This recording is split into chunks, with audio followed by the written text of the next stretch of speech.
فرض کن یه زندانی هست که توش یه سری زندانی هن و یه سری زندانبان.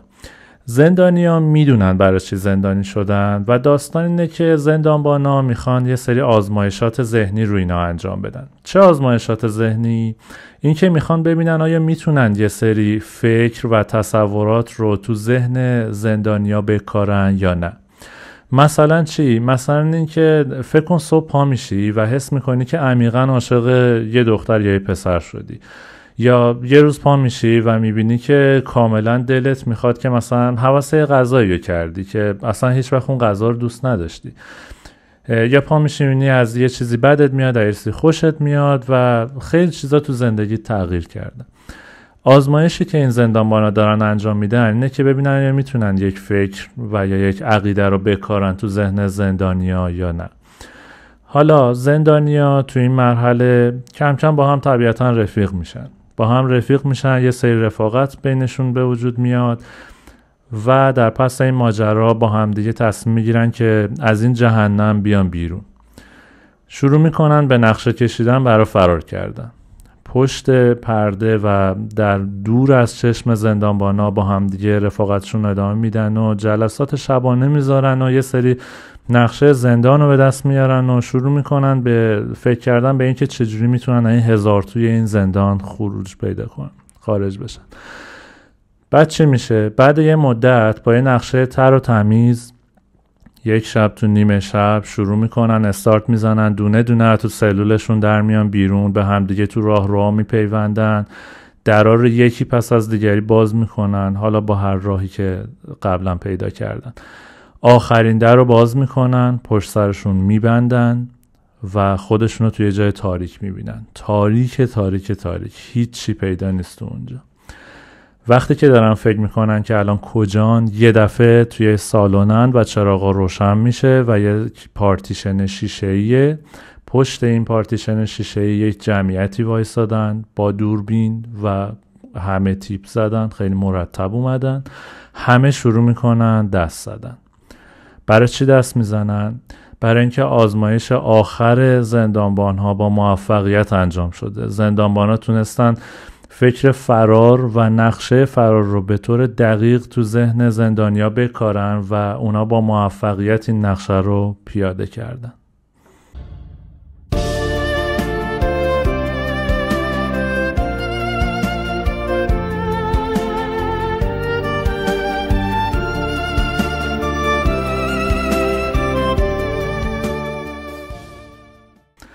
خب سلام، چطوری؟ سلام، خوبم. تو چطوری؟ چه خبرها؟ قربانت، مرسی. خبر خاصی نیست. امروز یه اپیزود آوردم که الان همه شنیدن اینتروداکشنشو. حالا جلوتر میخوایم در موردش حرف بزنیم. این هفته چطور بوده؟ چی کار کردی؟ چه خبر خاصی؟ والا هفته تقریبا آرومی بودش، ولی خب مثل همیشه دیگه درگیر کار و دانشگاه و ترافیک. ترافیک خیلی عجیب شده. ببین من از سعادت آباد که پارسال سر کار میرفتم تا سمت شمس آباد روی اینا، مثلا برام میافتاد 1.5 ساعت. تو هم دقیقا یه همچین چیزی، حالا شاید مثلا یه ذره طولانی‌تر داری میری، گفتی چقدر طول میکشه؟ بالای 2 ساعت، 2.5 ساعت، تازه بعضی روزا به 3 ساعت هم نزدیک میشه. حالا دیگه بسته به روز هفته. من واقعا باورم نمیشد که اینقدر ترافیک زیاد شده باشه. تهران واقعا شلوغ شده و اصلا نمیدونم چی شد، ولی هر سال انگار داره پیچیده تر میشه تهران. از اون ورم که با خبرهای بعد بی‌آبی مواجهیم. بارون نمیاد. پاییز سال 1404 هیچ بارونی نیومده. نیمه داره نیمه که گذشته دیگه، الان نیمه پاییز گذشته و میگن که تا آخر پاییز هم هیچ بارونی نمیاد. صدام که خالیه. آبای شهر بعد این قضیه‌ای که الان میگن آب و جیره بندی کردن، واقعا تو یه سری مناطق یعنی واقعا اجرا شد؟ آره، من تو الهیه شنیدم، یعنی از شخص شنیدم که آب ندارن، یعنی شب آبشون قطع میکنن. حالا تازه گفته بودن از 8 تا 6 صبح قطع میکنیم. من از اون کسی که حالا شنیدم میگفت از 6 تا 6 صبح قطع شده بوده. حالا 6 صبحش مطمئن نبود ولی تا صبح قطع شده بوده. شب خیلی بد آب نداشته باشه. فشار آبم حالا خیلی یه چیز در مورد اینجا برات بگم. الان بحث مثلا آب و اینای تهران که شد، حالا من یاد همین داستان خودمون افتادم. ما تو این خوابگاه جدیدی که الان اومدم امسال مشکل جدی آب داریم. ما این آب گرم کنی که گذاشتن برای این ساختمون، ببین الان اینجا 4 تا ساختمون، هر کدوم 32 واحد. تأسیساتش فکر میکنم جداه، هر ساختمون جداه، یعنی چیز زیر زمین کل محوطه نیست، جدا جدا. بعد همه ساختمونا دارن یه کمبود فشار شدید و سرمایه شدید رو دارن تجربه میکنن. یعنی الان تو اینجا اگه 6 صبح پاشی یا 12 شب بری حموم، آب اوکیه، هم فشار اوکیه هم گرماش. سر ظهر یا هر تایم دیگه مثلا 10 صبح 9 صبح اینا به بعد تا 10 11 شب بخوای بری، آب کامل ولرم رو به سرده. و هر روز به اون ایمیل میزنن که مثلا یه رو الان آب قطع میکنیم، تعمیرکار داره کار میکنه ولی درست نمیشه. حالا من عادت کردم، من الان 20 روزه دارم 6 صبح پا میشم، همون موقع میرم حموم. من مشکل نداشتم تا حالا. ولی خب بچه‌هایی که سر ظهر و اینا تو خونن داره پدرشون در میاد. میگم یعنی این ور دنیا هم تو اروپا هم مشکلات اینجوری از بد بودن مدیریت و اینا پیدا میشه دیگه. خیلی آره خب اینجا هم گلوبال نیست، کامل نیستش اصلا. دنیای مدینه فاضله که وجود نداره. نه آره نداره. بعد ما اینجا بگو تو بگو. نه تو من بگم. ما اینجا حموممون اتاق دوشش از این پرده ایاست، کرکره، پرده کرکره یا که اینجوری میکشی و بسته میشه کل اون فضای دوش. شیشه ای نیست، این پرده ایه. بعد آقا این دیگه خیلی عجیبه، ما اینجا هواکش نداره حموممون، ولی یه دریچه بالا گذاشتم که خیلی خوب میکشه میبره بیرون. یعنی هوای گرم و رطوبت و اینا رو به طرز عجیب میکشه بیرون. حالا نمیدونم این کانال چجوری طراحی شده که مستقیم همه چی رو میکشه تو خودش رو میبره، ولی هواکشی نداره. حالا درست. این باعث اتفاق میشه این پرده رو که میکشی میری تو حموم، آب داغ رو روشن میکنی، این آب داغ گرم و میره بالا. بعد چی میشه؟ اونجا در واقع خالی میشه، این پرده میاد سمت تو، یعنی هی میاد میچسبه به بدنت. یه وضعیت عجیبی میشه. بعد تو گروه خوابگاهی که کلیپ فرستاده بود، پرده رو باید بکشی، اونم بهت میگم بعدش چرا باید بکشی. تو گروه خوابگاهی که ویدیو فرستاده بود نوشته بود وقتی تو ایتالیا میری حموم، تو خوابگاه میری حموم، همش یکی تو اون اتاق دوشه وایساده، یه دستی اینجوری میومد از تو پرده میومد میچسید یارو. ما همش مثلا پشت چشاتم پر کفه، بعد از پشت این پرده میچسته کمرت، یه دفعه 1 متر میپری بالا. داستان این که چرا میکشیم اینه که این تو فضای اتاق دوش خب کفشور داره و آب تخلیه میشه و بیرونش نداره. یعنی ما تو فضای کلی حموممون کفشور نداری. همه جا همینه تو اروپا، خود اتاق دوش فقط کفشور داره. برای همین آب اگه بریزه بیرون، مثلا بریزه جلوی فرنگی و اینا، دیگه هیچی نیست که آب جمع بشه بره. چجوری میشورن؟ ببین عین فضای خونه است، یعنی تو تا دم اتاق دوش همینجوری پا برهنه میتونی بری، چون فرنگی هم که شلنگ نداره خودشون اینجوری هن دیگه. آره اینا یه ولی حالا ایتالیا یه شاید برای همه جالب باشه، تنها کشوری هن تو اروپا که فکر کنم تنها کشوری هن که خودشونو میشورن، منتها نباشه لنگ. یه چیز دارن به اسم بیده و این میاد بغل فرنگی، اینجا کار تموم شد میرن میشنن اون رو و خودشونو میشورن. برای این سیستم جوریه که چون شلنگ نیست آب زمین نمیریزه، برای همین همه جا خشکه. اون خود تیکه‌ای که دوش میگیری خیسه، با این پرده رو باید بکشی و وقتی میکشی خب هوای داغ میره بالا، این میچسبه بهت و اونجوری میشه که آدم یهو گرخ و پرش میریزه. آره اصلا خیلی چیز عجیبیه. گفتم اینم تعریف کنم که حالا ذره فضا عوض شه. من یه کار بزرگی کردم این هفته، بالاخره چسبای پنجره ها رو بعد از جنگ کندم. بالاخره کندی؟ دیگه احتمال جنگ به نظر میاد که کم شده، خدا رو شکر. نمیدونم، ولی خب من دیگه خسته شده بودم از چسبا، دیگه کندمشون. همچین فضایی تو ایران مطرح نیست الان که حس کنید دیگه ادامه نداره اون جنگه؟ والا نمیدونم، ولی به نظرم التهاب حالا ادامه دار خواهد بود، حالا به صورت جنگ یا هر شکل دیگه ای. خیلی چون میدونی از بیرون به نظر میاد که انگار دیگه نمیخواد اونجوری شه. حالا از داخل اگه میگی التهاب هست، موافقم باهات، ولی کلا جامعه ملتهبه، یعنی خب حالش خوب نیست به نظرم. ولی تو چسبا رو کندی. آره من دیگه چسبا رو کندم، برام دیگه. اتفاقا دیدم این امیرحسین قیاسی ویدیو گذاشته، میگفت چه خبره، چرا همه چی آرومه، ما نمیدونیم چسبا رو بکنیم یا نه. بعد من اون لحظه یاد تو افتادم که تو این چسبا رو چیکار کردی؟ نه بالاخره خیلی هم سخت جاشون پاک شد، یعنی پشیمون بودم از اینکه اصلا جاشونم. آره جاشونم بعد میمونه دیگه. آره جالب. یه کار دیگه هم که این هفته کردم، این هفته درگیر تعمیرات خونه بودم. پارسال ما یکی دو تا از شوفاژامون گرم نمیشد و خونه خیلی سرد چی شده بود یعنی؟ منم خیلی پارسال سرم شلوغ بود، اینا اصلا نه تعمیرکار رو بردم نه خودم باش کاری کردم. امسال دیگه کمر همت رو بستم، از صبح پا شدم و افتادم به جون شوفاژا، همه رو باز کردم و بردم و توشو شستم. خب انقدر توشون مثلا به طی سالا جرم گرفته بود دیگه کار نمیکرد و خیلی کار سنگین. آب نمیرفته، یعنی آب داغ نمیرفته، آب درست توش جریان پیدا نمیکرد، برای همین گرم نمیشد. چون میدونی که حالا شوفاژا یه لوله رفت دارن یه لوله برگشت دارن، یعنی آب از بالا میاد توش پر میشه، از پایین دوباره خالی میشه برمیگرده تو موتورخونه گرم میشه دوباره برمیگرده و همین رونده ادامه داره و همیشه اون آب رو مثلا با درجه تقریبا شوفاژخونه یکسان نگه میده. بعد نمیرفت دیگه، آب نمیرفت و خیلی کار سختی بود. تقریبا 2 روز کمر درد داشتم، همینجا افتاده بودم نمیتونستم پاشم، ولی ارزشش داشت حسابی. ولی تو علاقه داری به کارهای فنی، یعنی دوست داری یه دفعه پاشی خودت مثلا یه حرکت فنی خفنی بکنی؟ اصلا از 3 روز قبلش آماده بودم.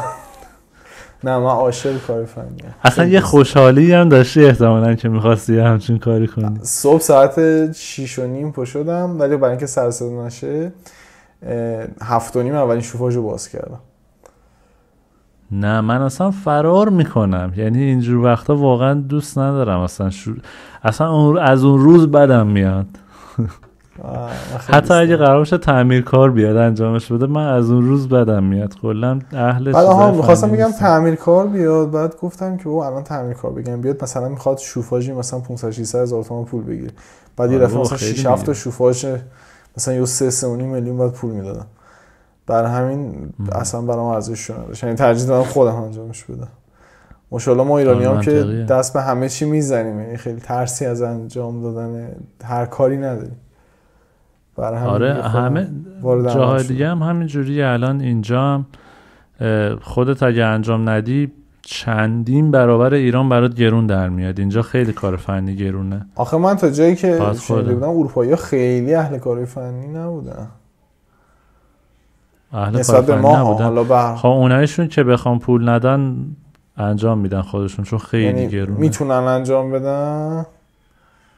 والا حالا چیزی که من دیده بودم اینطوری بود که خیلی نداشتم، ولی خیلی حالیشون نمیشه کارهای فنی اینا چه جوری اتفاق میفته، یعنی خیلی پرت‌تر از منم صرفا به صورت عمومی میگم، به هر حال هر جایی متخصصای خود شده، مثلا به صورت عموم جامعه میانگینشون پایین‌تره نسبت به ما تو سواد فنی.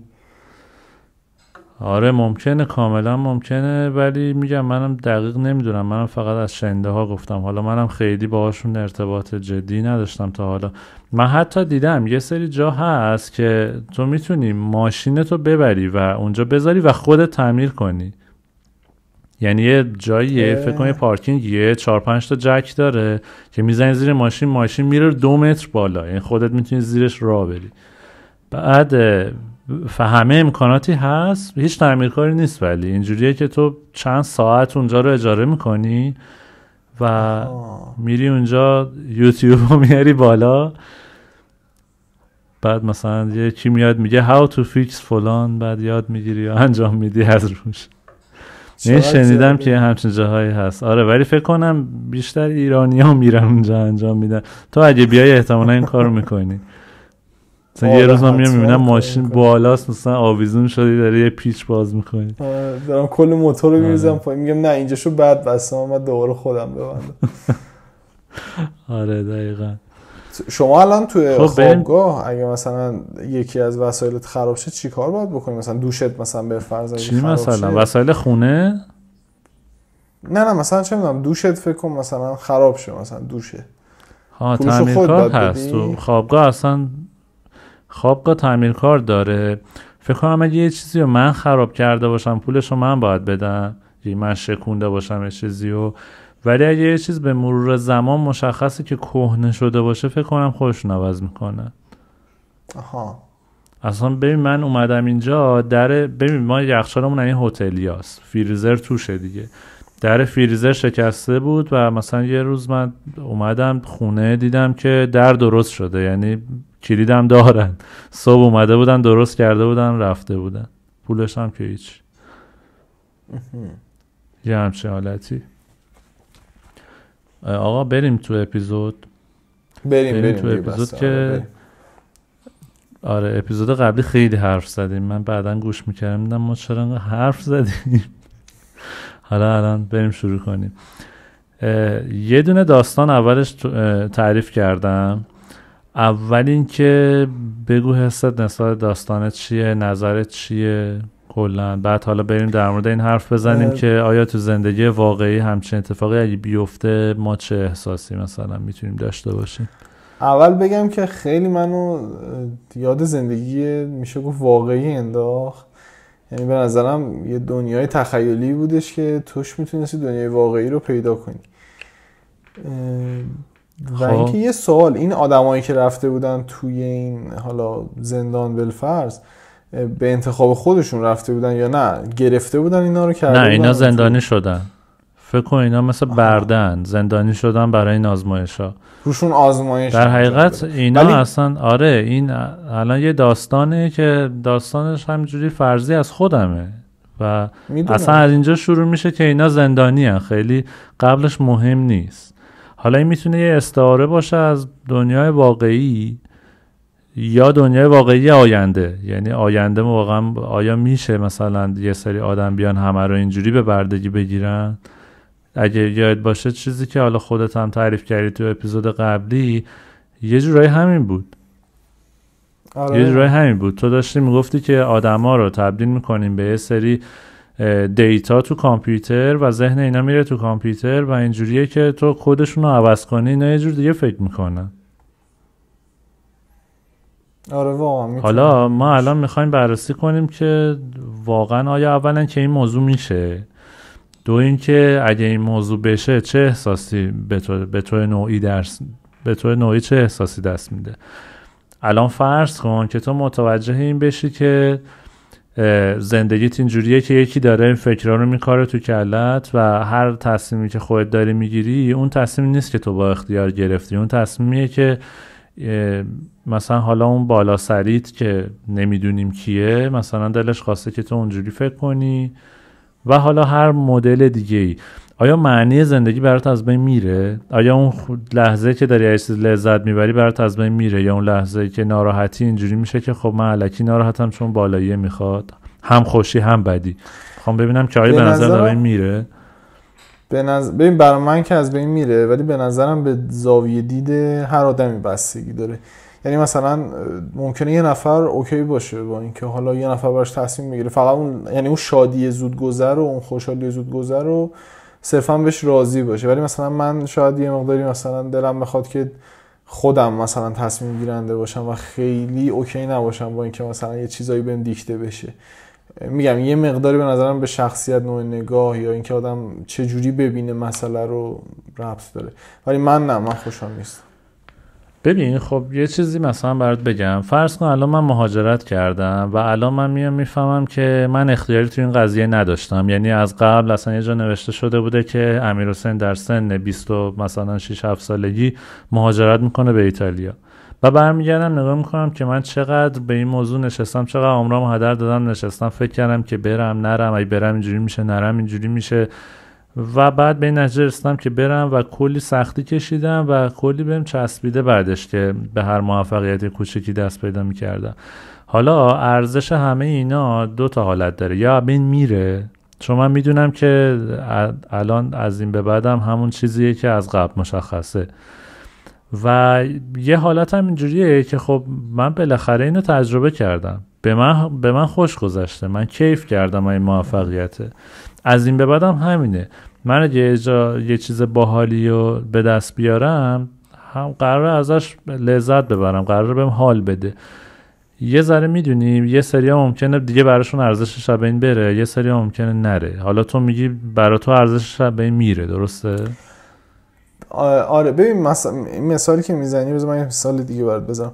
ببین مثلا تا اون موقع ما بچه بودیم، خیلی بچه بودیم، گوشی موبایل نبود و آدم‌ها داشتن زندگیشونو میکردن دیگه. یعنی مثلا دارم میگم صبح بابای تو میرفت سر کار و مثلا عصر برمیگشت خونه، ممکنه مثلا با مامانت یه بار تلفنی خودش از محل کارش زنگ میزد یا اصلا نمیزد و اوکی بود. یعنی مامانت هم با این قضیه مشکلی نداشت که مثلا حالا بابات سر کاره و ازش خبری نداره. ولی الان مثلا اگه تو مثلا یه روز از خونه بری بیرون گوشیت همراهت نباشه، انگار اصلا نمیشه. یعنی چی؟ یعنی مثلا بقیه اگه با من کار داشته باشن چی کار باید بکنن؟ یا اینکه مثلا من چجوری باید با بقیه ارتباط بگیرم؟ ببین متوجهم که مثلا خب به هر حال یه امکاناتی اون موقع بوده که الان نیست. مثلا تلفن عمومی بوده، تو میتونستی مثلا به من زنگ بزنی، یا مثلا شاید همه تو کیفشون یه دفترچه یادداشتی داشتن که تلفن‌های محلای حالا اسکان آدما رو داشتن توش، مثلا چه میدونم تو تلفن خونه ما رو توش نوشته بودی و تو کیفت بوده همیشه. ولی یه ذره انگار یه نیازیه که ساخته شده. حالا این ساده ترین بخششه، حالا اینو ببرش تو اینترنت، اینو ببرش توی اینکه همه ما وابسته به اینیم که ببین مثلا من باید سوشال مدیا داشته باشم، من باید یه اکانت اینستاگرام داشته باشم. من اگه تو اینستاگرام نباشم چجوری بفهمم آدمای دور و برم که میشناسمشون دارن چی کار میکنن؟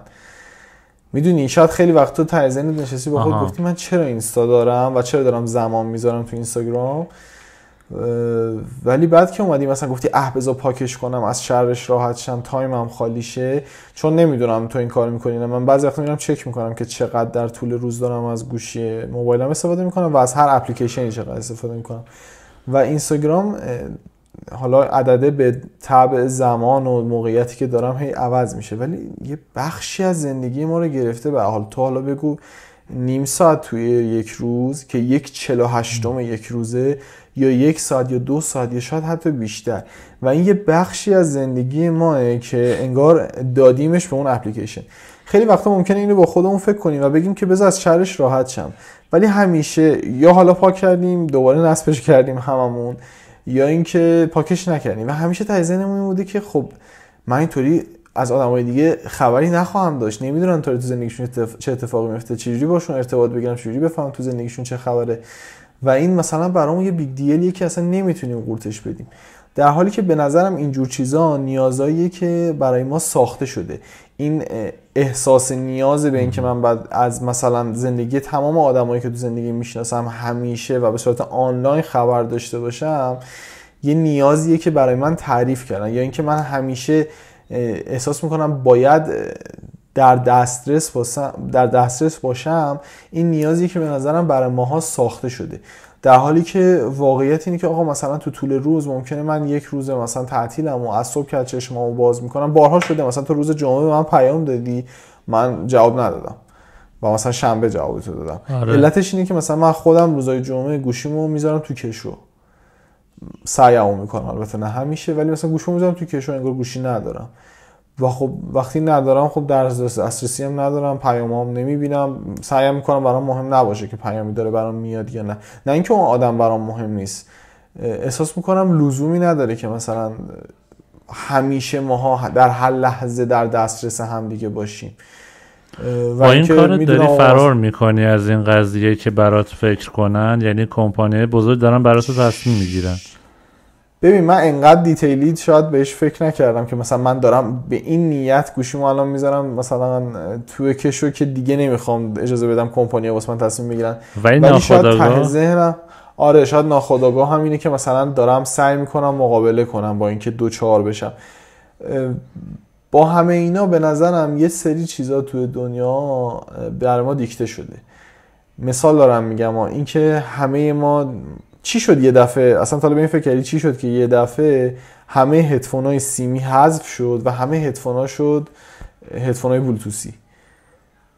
یه دفعه یه ترندی راه افتاده بود، طرف راه میافتاد تو خیابون سیم هدفونا رو میچید و بعد مثلا بهشون یه دونه هدفون اپل هدیه میداد، یه هدفون مثلا گرون قیمت هدیه میداد که طرفو آرومش کنه. تبلیغات حتی شاید واقعا تبلیغ این بود. تبلیغاته و به نظر من یه ترندی بود که فکر شده بود.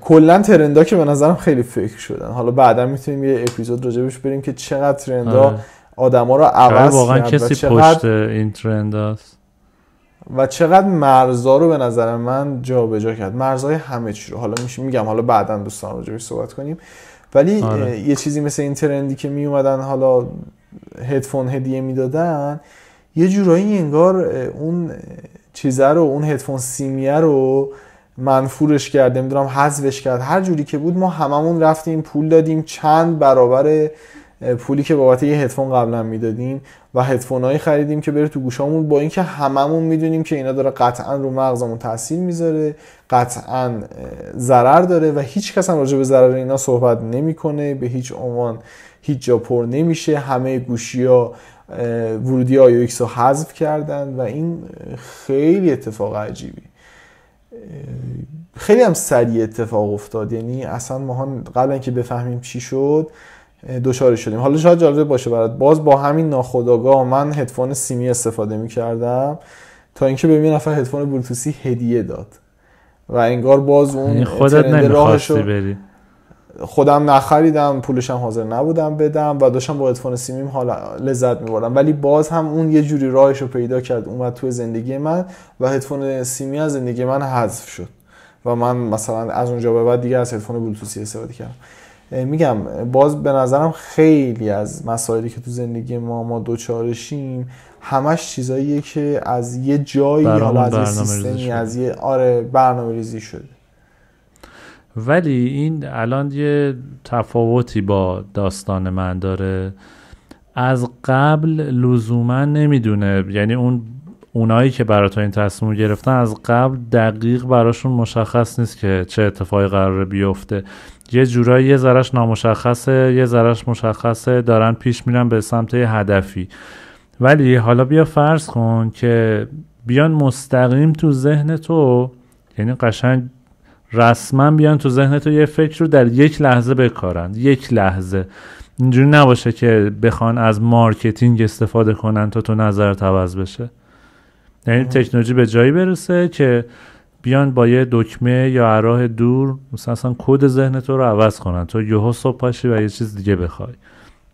خب حالا فرض کن تو اینو بعداً فهمیدی و فهمیدی که هیچ کارت اصلا خودت نبودی، همه کارات از روی حالا ناخودآگاهی بوده که اونا برات در نظر گرفت. آره. حالا یه چیز جالب شنیدم جدیدن که این بحثش این بود که شما فرض کن الان یک تصمیمی رو کاملا از روی خودآگاه گرفتی، کاملا در مثلا یه چیز خیلی روزمره عادی، مثلا تصمیم گرفتی که امروز مثلا غذاتو بیاری بذاری جلو تو اتاقت، مثلا همینجا شروع کنی خوردن و وسطش هم فیلم ببینی، یه همچین چیز روزمره‌ای که از رو اراده خودته. بحثش این بود که حتی این هم از اراده آزادتو نیامده. چرا؟ یه بحث کاملا یه ذره جنسش فلسفی منطقی، خیلی نمیشه همین جوری در موردش حرف زد.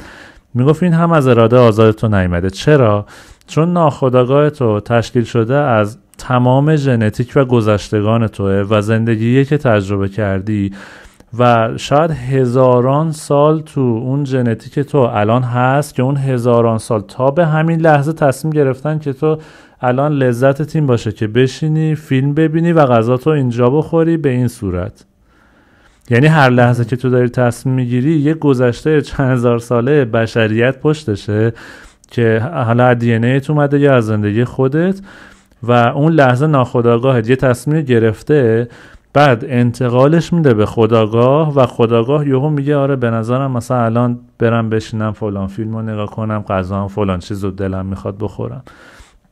میدونی یعنی مثلا رسما این هم اراده آزادتون نیست، چون تو که به ناخودآگاه دسترسی نداری. به این ما به ناخودآگاه دسترسی مستقیم نداریم، ما به خودآگاه دسترسی داریم. خودآگاه الان تصمیم خودش که تصمیم نمیگیره، اون لحظه ناخودآگاه توش بوده و خودآگاه یهو متوجه میشه که من الان باید این کارو کنم. ناخودآگاه هم همش تو نیستی، خیلی از بخشاش از رو دی ان ایت اومده. خیلی بخشا مثلا اصلا تو به یه چیزی که حس خوبی میگیری و میری دنبالش که اون کار رو انجام بدی، حس خوبو که تو نگفتی به خودت که آقا من مثلا از این که تو طبیعت غذا بخورم باید حس خوبی بگیرم از امروز به بعد، این که دست تو نیست و تو در قبال حس خوبت تصمیم میگیری. یه جورایی بخوایم خیلی بهش فلسفی نگاه کنیم، اراده آزادی وجود نداره، چون تو هر تصمیمی که میگیری به گذشتت مرتبطه و دستت نیست. جالب بود. حالا اینجوری بهش نگاه نکردم، به نظرم جالبه. یعنی مثلا داری حتی اینجوری میگی که مثلا اگر تو میای میگی که اوکی جواد آدمیه که مثلا آدم مثلا 40% مهربونه، مثلا 60% آدم عصبیه، مثلا یه ذره لجبازه، مثلا یه دنده است اینا، و هر چیزی که شخصیت مثلا جواد تشکیل میده داره از نیاکانش میاد. یعنی مثلا نه همش نه، یه بخشش طبیعتا داره از دی ان ایش میاد، خب یه بخشش از اون شرایطی که توش بزرگ شده و زندگی کرده، یه بخشش از تربیت میاد و اینا. همیشه دیدیم هر چقدر که تو تربیت یه چیزی تلاش کنیم، حالا چه انسان چه حیوان هر چی، میبینی آخرش اونجوری که تو دلت میخواسته تربیتش کنی لزوما نشده. این نشون میده که خیلی از بخشا از واقعا از دی ان ای و گذشته و اینا میاد، تا نسل ها قبل ما به ما منتقل میشه دیگه. و خب طبیعتا اون تو تصمیمت، اون مثلا فرضاً عصبانیتی که تو هست تو ریز به ریز تصمیماتت هست. خب و اون لزوما تو نیستی همش، و تصمیمی هم که داری میگیری بنابراین از اون میاد. یه جورایی مثلا تو یهو از اراده آزاد 10 نسل قبلت الان داری یه کاری میکنی. جالبه. و یه جورایی این اراده تو نیست، اراده شرایط موجوده، کانتکست به علاوه گذشته تو و نسل‌های قبلی تو. برای همین لزوما نمیشه گفت که ما همیشه اراده آزاد داریم. این که من مهاجرت کردم یه وقت میبینی مثلا برمیگرده به این که یه همچین چیزی تو دی ان ایمون بوده که برای زندگی بهتر جابجا بشیم، که بوده هم یعنی چی؟ من چندین نسل قبلا میدونم که مثلا از فکر میکنم از سمت کرمانشاه رفتن یه جا دیگه شروع کردن زندگی کردن، بعد با بزرگ من از اون شهری که حالا تو استان همدان اشتباه نکنم از اونجا پا میشه میاد تهران زندگی میکنه. بعد این دوباره 2 نسل میگذره و من یه دفعه فکر میکنم برای زندگی بهتر باید برم یه جای دیگه. آیا من با توجه به شرایط موجود این تصمیم گرفتم؟ نه لزوما. نگاه میکنیم میبینیم تو گذشته نسل قبلی من 2-3 بار این کار رو انجام دادن. جالبه، خیلی جالبه. نگاه جالبی بود به مسئله. آره این یه چیزی بود که حالا مقدماتش رو از یکی شنیدم و در ادامه در ادامه هم که خب خودم مقدار بهش فکر کردم. من میدونم که گذشتگانم معمولا آدمای مخالف حکومتی بودن، حالا من خیلی نمیدونم. شاید این که تو ناخودآگاهن انقدر ساز مخالف میزنی که نمیخوای با ترندا حرکت کنی، شاید اونجا بیاد. آره ممکنه. بعد آدم چیزی که دوست داره منطقش رو براش میچینه. یعنی تو الان میای یک عالمه منطق میگی برای این کاری که داری میکنی، میگی به این دلایل، ولی شاید اولین باری که اون کار رو کردی خیلی دلیل خاصی نداشتی. اولین باری که اون کار کردی مثلا مخالفت کردی، اصلا اونقدر عقلت نمیرسیده. یه چیزی اومد به ذهنم حالا بین حرفامون، قدیمی ترین ترندی که به ذهنم اومد که لزومی نداره ازش استفاده کنیم ولی چون بهمون دیکته شده ازش استفاده میکنیم، تخت خوابه. تا حالا به این فکر کردی خب اوکی مثلا ما زیرمون رو نرم کنیم راحت تر میخوابیم، ولی اینکه مثلا از سطح زمین 60 سانت مثلا 70 سانت 40 سانت بیایم بالاتر چه اهمیتی داره؟ که تختای ما مثلا از زمین 60 میدیم پول میدیم یه تختی رو میخریم که یه دوشکی بزنیم روش که ما رو از سطح زمین مثلا 40 سانت 50 سانت بیاره بالاتر. آره راست میگی. واقعا احتمالاً یه کسی که ذهنش کار میکرده اومده با یه مارکتینگ خیلی خفن یه عالم متریال استفاده کرده و آخه اگه تو یه چیز خیلی نازک بخوای به مردم به این قیمت بفروشی که نمیخرن، مجبوری بزرگش کنی تا خریدار پیدا کنی. حالا الان ممکنه یه سری بیان بگن که خب نه ببین مثلا حشرات رو مثلا می‌خواستیم ازشون فاصله بگیریم و اینا. من به اون افراد میگم که کامان، یعنی اوکی مثلا یه دوره‌ای بوده مثلا ما میرفتیم تو ارتفاع مثلا رو درخت می‌خوابیدیم که برق نخورتمون، ولی همین با بزرگواری ما هیچ وقت رو درخت خوابیده باشی. ولی حالا مثلا چه نسل پدرای با بزرگای ما رو توشک میخوابیدن و رو کف زمین میخوابیدن، مثلا نمی‌دونن تخت چیه و خیلی هم با امنیت زندگیشون رو کردن و عمرای طولانی تری هم داشتن از ما. ولی الان همه آدما روی تخت میخوابن و انگار مثلا خب اوکی دیگه، یعنی مثلا اگه تو میخوای بخوابی باید بری رو تختت بخوابی دیگه. یعنی مثلا اگه تو الان برداری یه چیز نرم زیرت پهن کنی، مثلا توشک پهن کنی یا هر چیزی و روش بخوابی و بگی من مثلا عادتمه که رو زمین میخوابم ولی مثلا زیرم یه چیزی میندازم، خیلی برای همه شاید عجیب باشه و بگن که خب وقت راحت میخوابی. آره راحت میخوابم، چرا باید سخت بخوابم؟ یعنی مثلا مگه ربطی داره من تو ارتفاع و تو آسمون بخوابم راحت تر بخوابم مثلا؟ یعنی اون که تو طبقه 13 زندگی میکنه مثلا راحت زندگی کنم که طبقه اول زندگی میکنه. آره منم بهش فکر نکرده بودم، جالب بود این که گفتی. آره خیلی چیزا برا ما تصمیم گرفته میشه، واقعا خیلی چیزا، تقریبا همه چیز.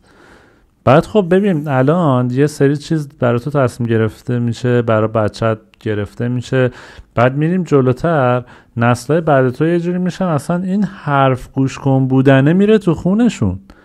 یعنی یارو به دنیا میاد میبینه که الان ترند چیه و به همون سمت حرکت میکنه دیگه، کم کم اون مخالفت رو یادش میره. اینم به ما اولین نسل‌هایی هستیم که مارکتینگ داره اینقدر رو ذهنمون تاثیر میذاره. من فکر میکنم 2-3 نسل که از ما بگذری خیلی مارکتینگ کار راحت تری میشه، چون رو دی ان ای اون میره، اصلا عادت میکنیم به این که به کمپانی‌ها اعتماد کنیم، چون اصلا احتمالاً اینقدر دیگه دنیا رو گرفتن دیگه جای دیگه وجود نداره، یعنی چیز دیگه وجود نداره که بخوایم بهش اعتماد کنیم. آره دیگه الان عموم کمپانی‌های دنیا بری تهشون رو نگاه کنی وصل میشن به یه سری کمپانی دیگه که مثلا هرچی میری بالاتر میبینین عین هرمه. یعنی یه سری کمپانی اینجوری زنجیره‌ای جاهای مختلف رو خریدن و دارن. و بعد یه چیز خیلی جالب برات بگم، خیلی وقتا رقیبا رو که شما نگاه میکنی مثلا پپسی و کوکاکولا، مثلا تو شکلاتا مارس و اسنیکرز و اینا رقیب، اینا به خون هم تشنن تو مارکتینگ و سهامدار جفتشون یکیه. یعنی چی؟ یعنی اونی که میره حرف آخر بر جفتشون میزنه یه نفره، یه کمپانیه. و هرچی میری بالا میرسی به 2-3 تا کمپانی اصلی که صاحب تمام دنیان. یکیشون بلک راکه. بلک راک یکی از بزرگترین کمپانی‌های سرمایه‌گذاری دنیاست که تمام چیزای مختلف وصل میشه بهش و همه با هم رقیبن. این خیلی عجیبه. 2 تا کمپانی که مثلا برگر کینگ و مکدونالد تبلیغ میسازن که تو تبلیغ همو له میکنن، با خاک یکسان میکنن، بعد تهش برای یه نفره. میری بالا میبینی سهام اصلی، یعنی اون مدیر عامل، در واقع اونی که رئیس هیئت مدیره است، یکیه. اتفاقا یه تبلیغ خیلی باحال جدیدن درست شده بود، مکدونالد درست کرده. یه بچه یه نشسته روی نیمکت ساندویچ سیب زمینی هم چیز پک معروف مکدونالد رو گرفته دستش، یه سری بچه کله گنده میان دور و برش غذاشو ازش میگیرن، یکی هم میخوابونن زیر گوشش میرن. بعد نشون میده این هر روز این اتفاق میفته، میان سیب زمینی نوشابه و ساندویچش ازش میگیرن و میرن. بعد نشون میده یه روز این بچه نشسته یه پک برگر کینگ دستشه و اینا هم میان وای میسن نگاه میکنن، اینا برگر کینگ دستشه ول میکنن میرن، ازش نمیگیرن. بعد میگذره بچه یواشکی ساندویچ مکدونالد از تو پک برگر کینگ در میاره بالا و شروع میکنه از اون خوردن. و ببین چقدر تبلیغ هوشمندانه بود که آره این وسط یهو یادم افتاد اینا خیلی تبلیغاتشون خفنه، با هم رقابتشون خیلی خفنه، ولی خود تهش یه نفره. هر دوشون متصل میشه به یه جا. 100% برگر کینگ خیلی کیفیتش بهتره. مکدونالد همه شعبه‌هاش تو سراسر دنیا وقتی از در میری تو یه بوی میاد که من اصلا بو رو دوست ندارم. کلن هم خیلی گوشتاشو دوست ندارم، خمیریه. آره متاسفانه اینجوریه. خب حالا بعد در ادامه من میخواستم یه چیزی رو بگم. یه تحقیقی انجام شده روی یک فرایند پزشکی به اسم DBS. خب یه فرایند پزشکیه که میان جراحی مغز انجام میدن و روی مغز دستکاری میکنن. در واقع چی کار میکنن؟ مثلا یه سری بیماری ها مثل پارکینسون، مثل اینا که لرزش دارن، میان یه سری پالس رو اون ناحیه مشکلدار مغز ایجاد میکنن که اون ناحیه در واقع یه سری سیم اونجا میذارن و یه سیم خیلی نازک رو میکشن به سمت قلب. بغل قلب یه باتری میذارن که فکر میکنم از تکون خوردن قلب انرژی میگیره و از راه دور در واقع یه چیپی تو اون آدم قرار داده میشه. از راه دور پزشک یه سری پالس میفرسته تو اون نقطه مغز و اون آدم اون تیکه مغزش که از کار افتاده، مثلا دستش میلرزه به خاطر پارکینسون یا هر چیز دیگه، اون تیکه کمبودش رو با اون چیپه از بیرون دکتر براش کنترل میکنه و این موضوع حل میشه. آره. حالا یه تحقیقی انجام شده که این تحقیق خیلی جالبه در مورد مباحث اخلاقی این قضیه. این آدم داره حرف میزنه، یه آقای به اسم جی کلاوسن، فکر کنم اسم عجیبی داره، شبیه اسم آلمانی است. سال 2010 میاد در مورد مباحث اخلاقی حرف میزنه. میگه که این آدما طبیعتاً بعد اینکه این اتفاق براشون حل میشه از لحاظ ذهنی هم کمی تغییر میکنن. ببین در واقع دستکاری شده تو ذهن اینا و اینا از لحاظ ذهنی و احساساتی که بهشون دست میده عوض میشن، چون اینا دیگه اون آدم قبل نیستن. اینا عادت کردن که بیمار باشن یه مدتی و یه سری روحیات پیدا میکنن، یه سری اخلاقا پیدا میکنن، بعد تو میای درسته برای درمان ولی روحیات اینا رو عوض میکنی. اینا دیگه بعد یه مدتی زجر کشیدن یهو درست میشه این حالت براشون. و این آدم میاد اینو در موردش تحقیق میکنه که آیا این کار اخلاقیه که ما بیایم از لحاظ ذهنی یه سری آدم رو تغییر بدیم. این فقط بحث درمانی نیست. با این فرایند DBS تو میتونی خب هر نقطه‌ای که مشکل داره رو روش سری پالس بفرستی و این عوض بشه. آیا کلا این کار اخلاقیه؟ آیا این کار به این منتهی نمیشه که در آینده یه سری میکروچیپ بیاد و آدما رو کنترل کنه که احتمالش خیلی زیاده که این اتفاق بیفته؟ قطعاً اتفاق میفته. آره این خیلی بعد خیلیا بعد این عملا آمارش اومده که احساس شادی مصنوعی دارن. احتمالاً به خاطر اینکه این مباحث درست شده اینا یه سری شادی‌ها رو تجربه میکنن که اصلا نرمال نیست. یعنی مغز بی خودی بهشون میگه که خوشحال شو. احتمالاً ناخودآگاه این اتفاق میافته. یه جورایی مثلا در ادامه سریال حالا بلک میرر هم در مورد اینا حرف زده میشه که ذهن آدمو خیلی کنترل ممکنه بشه و اینا و چه شرارت هایی میشه با اینا انجام داد.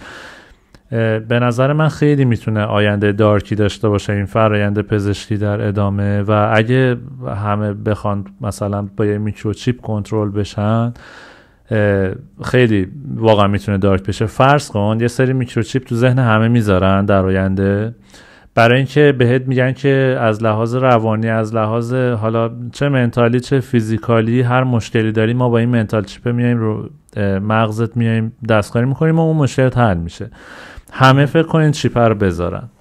حالا این اصلا آیا کاری داره براشون که بیان اونجا یه پارسی بفرستن به ذهنت و تو یادت بره که یه چیپ گذاشتن رو مغزت، اون تیکه از حافظت رو پاک کنن؟ هیچ کاری نداره به نظرم در آینده. حالا فرض کن تو یه آدمی هستی که یادت نمیاد یه چیپ گذاشتن تو ذهنت و از اون لحظه بعد هر احساسی که بهت دست میده دیگه ممکنه فیک باشه. احساس یا تصمیمی که داری میگیری. و در ادامه این فرضیه‌ای که ما تو اون داستان مطرح کردیم کاملا میتونه واقعیت بپیونده، با یه اختلاف. تو همه داستانهای علمی تخیلی که میان رو دستکاری ذهن حرف میزنن، آدما معمولا یا از قبل میدونن یا وسطش مثلا میفهمن که خب ذهنشون داره دستکاری میشه، ولی خب اگه یه نقطه درست از مغز نشونه بگیرن و اون تیکه رو پاک کنن که تو ذهنت داره دستکاری میشه یا تو یه چیپ گذاشتی تو مغزت، دیگه چجوری باید بفهمن؟ تو همه داستان علمی تخیلی این اومده که آدما میدونن و دنبال رهایی هن. حالا اگه آدما ندونن و اصلا دنبال رهایی این قضیه هم نرن و همش فکر کنن که خودشونن که دارن این تصمیم‌ها رو میگیرن، اون موقع چی؟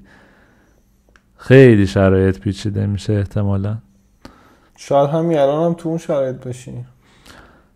آره، حالا این داستان بعدیه که اگه همین الان تو اون شرایط باشیم، اگه مریض باشیم و بخوایم تو همه چی شک کنیم، آیا ارزش تصمیمایی که داری میگیری از بین میره برات؟ والا برا من چون نگاهم اینه که یه بخش زیادی از تصمیمام کنترل شده از من کلن به چیز باور ندارم، یعنی به در اصل به آزادی اختیار، آره به اراده آزاد به صورت کامل اعتقاد ندارم. یعنی به نظرم اراده آزاد یه چیز ساختگیه و محدوده، خیلی محدوده و اسمش اراده آزاد نیست. من نهایت میتونم بهش بگم یه آزمون 4 گزینه‌ای. یه سوال ازت بپرسم، منظورت اینه که بقیه دارن برامون تصمیماتی میگیرن همین الان، یا منظورت اینه که از قبل همه مثل یه کتاب رمان همه چی نوشته شده و ما فقط داریم از اول تا آخرش رو میریم؟ کدوم این دوتا؟ به نظرم کلن زندگی که ماها میکنیم، زندگی کردن چیز محدودیه. خب یعنی ما هیچ وقت توی یه آزمون تشریحی نشستیم، ما همیشه توی آزمون 4 گزینه‌ای نشستیم. خب از اون ور کلن آدمیزاد به نفسه دنبال کنترل کردنه. حالا کنترل کردن هر چیزی، از چوب گرفته تا آهن تا هر چیزی ما همیشه تلاش کردیم که کنترل کنیم و به اون شکلی که خودمون میخوایم درش بیاریم. واقعیت اینه که از روز اول آدما حتی تلاش کردن همدیگر هم کنترل کنن و به اون شکلی که میخوان درش بیارن. حالا این یه زمانی میتونی اسمشو بذاری بردهداری، که مثلا ارباب که قدرتش بیشتر بوده رعیت رو برده خودش میکرده و ازش کار میکشید و حالا نیازایی که فکر میکرده رو برآورده میکرده و حالا نیازای اون برده هرم اونقدری که خودش احساس میکرده نیاز اون برده است تامین میکرده. مثلا بهش غذا میداده، لباس میداده تنش کنه، یا حتی مثلا بهش زن میداده تا مثلا ازدواج کنه، یا مثلا به شوهر میداده که تا ازدواج کنه. ولی همه چی در حیطه تصمیم اون اربابه بوده. الانم به نظرم نمیگم بردهداریه، حالا میتونی تو بهش بگی بردهداری ولی من بهش نمیگم بردهداری، ولی به نظرم هنوزم آدم‌ها دارن تلاش میکنن همدیگر رو کنترل کنن و یه سری‌ها دارن یه سری دیگر کنترل میکنن. ممکنه من چه میدونم مثلا روی بچه‌م کنترل داشته باشم، تو روی من کنترل داشته باشی. این یه رونده، یعنی مثلا اینطور نیستش که من اون کنترلگره باشم یا تو اون کنترل شونده باشی. ما هممون در حال کنترل کردنیم تا جایی که قدرتشو داریم، تاثیرمون رو میذاریم. آره و قطعا یه سری هستن که خیلی قدرت دارن و ممکنه یه جامعه رو کنترل کنن و به نظر من همینه. یعنی ماها همه تحت کنترل یه عده‌ایم و خب شاید به قول تو همیشه آزمون انگار تو 4 گزینه‌ایم. آره ما همیشه در حال دادن آزمون 4 گزینه‌ای. من کلا به آزمون تشریحی تو این دنیا باور ندارم. یعنی اصلا هیچ آزمون تشریحی هیچ وقت برگزار نشده. من هیچ وقت از مخیله خودم روی کاغذ ننوشتم. ما همیشه اون 4 گزینه رو احتمالاً از روی پاسخ‌های بالا چیدن. آره دقیقاً همیشه ما از روی پاسخ‌های موجود جواب دادیم، حتی اگه فکر کنیم که ایده خودمون بوده. دقیقاً همین. آره اون در واقع اون شرایط، اون روح زمانه باعث شده که ما فکر کنیم اون ایده خودمونه، در حالی که اون یکی از گزینه‌ها بوده همیشه که احتمالاً اگه خیلی از بالا نگاه کنی برات معلومه.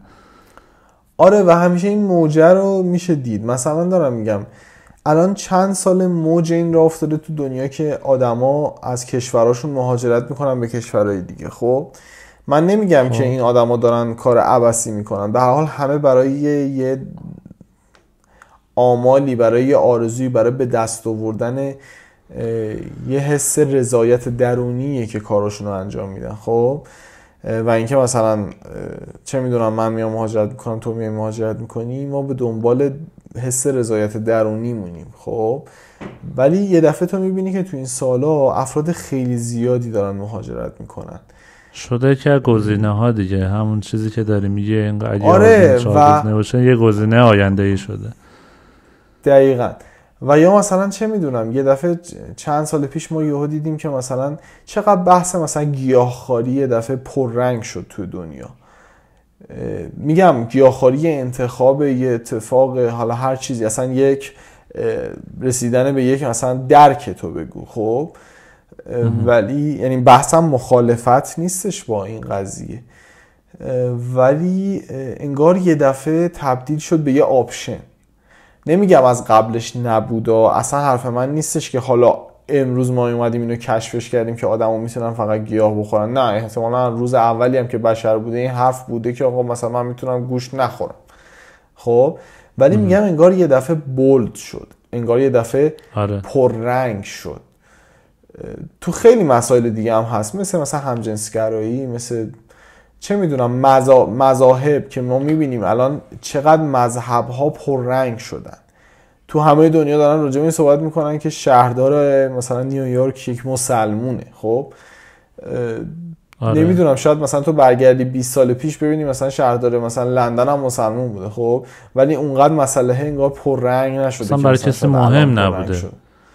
آره یه دفعه خیلی انگار هر دوره‌ای، هر پریود زمانی یه سری گزینه‌ها پررنگ میشن و همون آزمون 4 گزینه‌ای رو تشکیل میدن. نمیگم ما به هر حال داریم تو اون گزینه‌ها انتخاب میکنیم، خب ولی اون که کدوماش پررنگ میشه ماها پررنگش نمیکنیم به نظرم. الان مثلا برای یه جوان ایتالیایی یکی از گزینه‌های خیلی بولد شده حمایت از 2 تا قضیه. یعنی این که وقت آزادش رو صرف حمایت مثلا بذاره برای این گزینه که حمایت کنه یا از فلسطین، حالا درست و غلطش رو من اصلا کاری ندارم، ترند شده، یا حمایت کنه از LGBTQ. خب یکی هم این 2 تا شده یکی از گزینه هایی که خب اوکی من 2 ساعت وقت آزاد دارم چیکار کنم، این 2 تا ترند، دوستان دارم میرم منم برم دنبال اینا. یعنی به قول تو یه مثلا 1000 تا حالت نداره که الان وقت آزادش رو 1000 تا کار بتونه بکنه.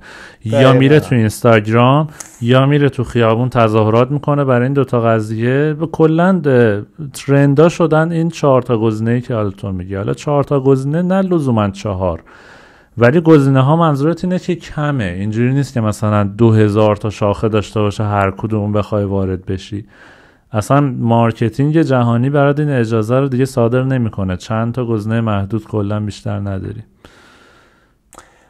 بعد حالا ببین اینو اگه بستش بدی میبینی که اوکی من به عنوان حاکم یک ملت میتونم با تعریف چند تا گزینه آدما رو دسته‌بندی کنم. خب و میتونم گزینه‌های قرمزی رو تعیین کنم که آدمایی که اون گزینه‌های قرمز رو تیک میزنن برام قرمز و خطرناک کنه.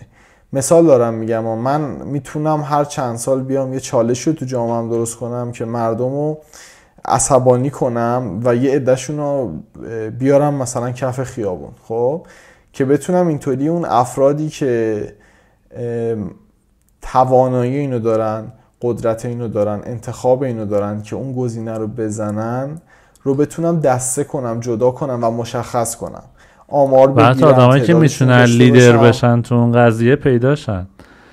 دقیقاً آمارشون رو بگیرم، تعدادشون داشته باشم، اخراجشون کنم، جریمهشون کنم، زندانیشون کنم یا هر شکل دیگه و اینطوری از رشدشون جلوگیری کنم. خب پس یه دفعه تو شاید اینو ببینی که اوکی الانی که امروز انقدر تو اروپا داره تظاهرات اتفاق میفته، خب اصلا کار خود دولت هاست که بیان مردم رو انگار یه جورایی تخلیه کنن. خب بیان اون قسمت گرم قضیه رو بکشن بیرون و اجازه ندن که اون گرما، چون گرما سرایت میکنه دیگه، جنبش مولکولی بین مولکولا حرکت میکنه. خب من بیام اون مولکولایی که دارن جنبش میکنن و همینجا جداشون کنم، بکنم اون وسط برشتری دیگه ادامه پیدا نمیکنه. آره خیلی جالب. و اینجوری جلوی ادامهش رو بگیرم. آره موافقم. خیلی خدای خیلی بحثای جالبی کردیم. من خودم الان وسط اپیزود خودم با یه سری چیز جدید مواجه شدم که بهشون فکر نکرده بودم. خیلی خوشم اومد. در ادامه یه روز دیگه میخوام در مورد میدونید چی حرف بزنم، باز ادامه همین بحثاست، ادامه همین بحث اراده آزاده. یه روز دیگه میخوام این اپیزود احتمالاً بعد اپیزود تو، این که اگر که زمان یه چیزیه که به وجود اومده برای اینکه ذهن بشر یه درکی از اتفاقات داشته باشه و واقعا ما اگر یک پله بریم بالاتر چیزی تحت عنوان زمان وجود نداره و این فقط بر درک ذهن ماست، اون موقع چی؟ اگر زمان وجود نداره پس از خلقت دنیا تا انتهای وقتی که دنیا دیگه تمام شه داستانش، همش یک اتفاقه، نه یه بازه زمانی، یک تایملاین نداره، یک اتفاقه. اگر ما بیایم اینجوری به هستی نگاه کنیم که این یک اتفاقه و بازه نداره، اون موقع چی؟ اون موقع چیزی قبل و بعد معنی پیدا نمیکنه که ما بیایم بگیم که ما با اراده و اختیار خودمون فلان کار کردیم. اصلا قبل و بعدی وجود نداره. جهان در یک اتفاق افتاد و تمام شد. چون تایم خیلی هم میگن کلن بحث زمان برای اینه که ما درک کنیم، وگرنه همه چیز از اول اتفاق افتاده و تمام شده. ببین چیزی درک ذهن ما این قضیه کلن این یه لوپه. خب این یه دایره است، این یه وایسا الان قرار نیست در موردش حرف بزنیم، ما اپیزود بعدی آره تو هم چیزت بذاره موقع، چون الان 50 خورده دقیقه شده. فقط داشتم ایده‌شو میدادم که که یادت باشه من میخوام اپیزود بعدی بیام در مورد این حرف بزنم، اون موقع بازش میکنم. این آنچه خواهید دید بود هم برای تو هم برای بقیه، چون بچه‌ها ما اپیزودهای همدیگه رو نمیدونیم چی هن. یعنی الان من نمیدونم اپیزود بعدی جواد اصلا از کجا میخواد به کجا برسه. میخوام باش مواجه بشم مثل شماها و جوادم الان با اپیزود من مواجه شد. آره همین، من دیگه حرفی ندارم. سر همه رو درد آوردیم حسابی، خیلی حرف زدیم، ولی به نظرم هی داره جذاب‌تر میشه. یعنی الان این اپیزودو من خیلی خوشم اومد، کلا با همش حال کردم. اپیزود بعدی احتمالاً داریم پیشرفت میکنیم و بهتر میشه. این موافقه اپیزودو ببندیم تا دیگه این طولانی‌تر نشه. آره موافقم باهات. دیگه خودمونم خسته شدیم. کامنت بذارید، نظر بدید، ما هم در مورد نظرتون بعدا حرف میزنیم اگه چیز بولدی واقعا باشه. آره واقعا سابسکرایب و لایک هم بکنید که خیلی لطف کردین، چون ما الان کلا پادکست رو داریم رایگان تولید میکنیم دیگه، قرار نیست پولی بگیریم از کسی. ولی خب یوتیوب یه پلتفرمیه که اگه حمایت کنید برای ما خیلی خوبه. و همین، من حرفی ندارم. روز و شب خوبی داشته باشین همگی بخیر. خدا نگهدار. خداحافظ.